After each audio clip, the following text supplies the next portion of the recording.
அரசு பள்ளியில் படித்த நாங்கள் தாங்க இன்றைக்கி அரசு பள்ளிக்கு அங்கீகாரம். நாங்கள் ஒத்துழைப்பு கொடுக்காம எங்கள் ஸ்கூல் எப்படி முன்னாடி வரும்? இப்போவே உங்கள் பிள்ளைங்களை சேர்த்து விட்டுருங்க காணியம்பாக்கம் கவர்மெண்ட் ஸ்கூல்.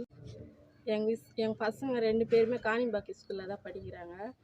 நல்லா படிக்கிறாங்க. இங்கிலீஷு, தமிழ் எல்லாமே சொல்லித்தராங்க. விளையாடுற வசதியும் கிரவுண்டு எல்லாமே நல்லா இருக்குது. பசங்க நல்லா இப்போ விளையாடுறதுக்கு ஸ்போக்கன் இங்கிலீஷ் பேசுகிறாங்க. ஸ்போக்கன் இங்கிலீஷு, கராத்தே எல்லாமே சொல்லி கொடுக்குறாங்க. நல்லா இருக்குது ஸ்கூலு. பசங்க யாராவது இருந்தால் சேர்த்து விடுங்க.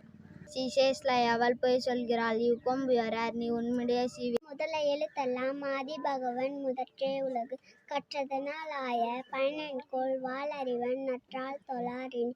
ப்ரைவேட் ஸ்கூலில் சேர்த்துட்டு நம்ம பணம் கொட்டினாலும் அந்த பிள்ளைங்க படிக்குதா இல்லைன்றது நமக்கு தெரியாது. நமக்கு தெரிஞ்சது கவர்மெண்ட் ஸ்கூலில் நல்லா சொல்லித்தராங்க. காணியம்பாக்கம் ஸ்கூலில் எல்லாத்துக்குமே நல்லது. பிள்ளைங்க அங்கே சேர்த்து விடுங்க தயவுசெய்து. கராத்தே கிளாஸும் எடுத்து கொடுக்குறாங்க. அப்புறம் வந்து டான்ஸு இல்லை எல்லாத்துலேயுமே நல்லா பர்ஃபெக்டாக இருக்கா அந்த ஸ்கூலில். மிஸ்ஸுங்க நல்லா சொல்லித்தராங்க. எல்லாத்துலேயுமே எல்லா கோச்சிங் முதல் கொண்டு நல்லா சொல்லித்தராங்க. அவங்க அந்த அளவுக்கு சொல்கிறதுனால தான் பிள்ளைங்களும் படிக்கிறாங்க. அவங்க சொல்லி கொடுக்காம அவங்களும் படிக்கணும். நாங்கள் சொல்லித்தரதை விட அவங்க அங்கே படிக்கிறதுலேயே நல்லா படிச்சுட்டு வராங்க. நாங்கள் எதுவும் சொல்லி கொடுக்குறதே இல்லை. சேர்றதுக்கு நீங்கள் ரெடியா? சேர்த்துக்க நாங்கள் ரெடி.